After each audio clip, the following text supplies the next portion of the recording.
आज मैं आपको बताने वाला हूँ बालों के एक नए ट्रीटमेंट के बारे में, एक नए रिसर्च के बारे में जो कि पबमेड में पब्लिश हुआ है। ये 27 पेशेंट्स के ऊपर किया गया था और इसमें फ्रैक्शनल CO2 लेज़र की एफिकेसी के बारे में स्टडी की गई थी कि बालों की ग्रोथ में ये कितना हेल्पफुल है।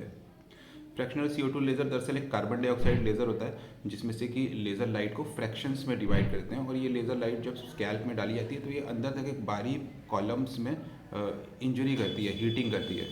इस हीटिंग की वजह से वहाँ पर ग्रोथ फैक्टर्स रिलीज़ होते हैं और वो हीलिंग का प्रोसेस शुरू करते हैं।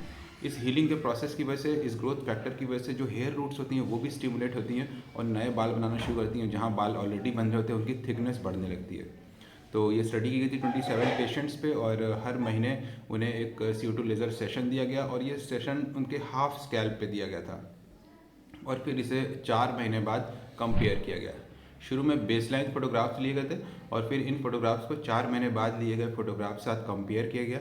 इसमें कंपैरिजन के लिए 3 इंडिपेंडेंट डर्मेटोलॉजिस्ट को ये फोटोग्राफ्स दिए गए जो जिन्हें कि पता नहीं था कि किस एरिया में दाहिने या बाएं उन्हें ट्रीटमेंट दिया गया है और उनसे कहा गया कि आप असेस करिए कि किस एरिया में आपको लग रहा है कि ग्रोथ हो रही है। तो ये ब्लाइंडेड असेसमेंट कहलाता है। दूसरी चीज़ जो उन्होंने स्टडी की वो थी डर्मेटोस्कोपी। शुरू में डेंसिटी और थिकनेस को मेज़र किया गया और फिर हर महीने देखा गया कि थिकनेस और डेंसिटी में कितना फ़र्क पड़ रहा है। डर्मेटोस्कोपी HAT टेस्ट करते हैं हम लोग जिसमें कि 1 सेंटीमीटर स्क्वायर में कितने बाल हैं वो दिख रहे होते हैं और उससे हमें पता चलता है कि पूरे स्कैल्प में क्या डेंसिटी है। इसके अलावा हम हर हेयर शाफ्ट की थिकनेस को नाप सकते हैं कि ये थिकनेस पहले से ज़्यादा हो रही है या कम हो रही है।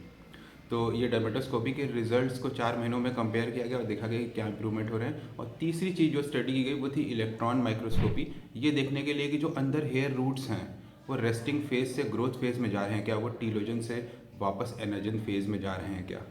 और इन सारे रिजल्ट्स के बाद ये कंक्लूजन निकला कि CO2 लेज़र बालों की न सिर्फ डेंसिटी बढ़ाता है, थिकनेस बढ़ाता है, नए बाल भी आते हैं। जिन एरियाज़ में बाल एकदम ख़त्म हो गए उस एरिया में नए बाल भी आते हैं। दरअसल ये CO2 लेज़र करने के लिए प्रोसेस जो है वो थोड़ा सा मुश्किल है। फीमेल्स में इसे करना थोड़ा मुश्किल हुआ क्योंकि इसके लिए स्कैल्प को शेव करना होता है। पूरी स्किन नॉर्मल रहनी चाहिए, स्कैल्प पूरा शेव रहना चाहिए और फिर हम लेज़र लाइट उसमें फोकस कर सकते हैं। तो ये स्टडी केवल मेल्स के लिए है और ये रिसर्च भी केवल मेल्स के लिए है, मेल एंड्रोजेनिक एलोपेशिया के लिए।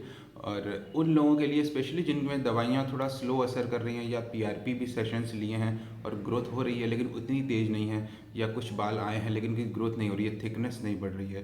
तो इस तरह के केसेस में, रेजिस्टेंट केसेस में ये ट्रीटमेंट ऑप्शन भी ट्राई किया जा सकता है। रिसर्च में प्रूव है, एविडेंस बेस्ड स्टडी है। CO2 laser, fractional laser for male androgenic alopecia, ऐसे आप सर्च करेंगे तो आपको इससे रिलेटेड स्टडीज़ मिलेंगी।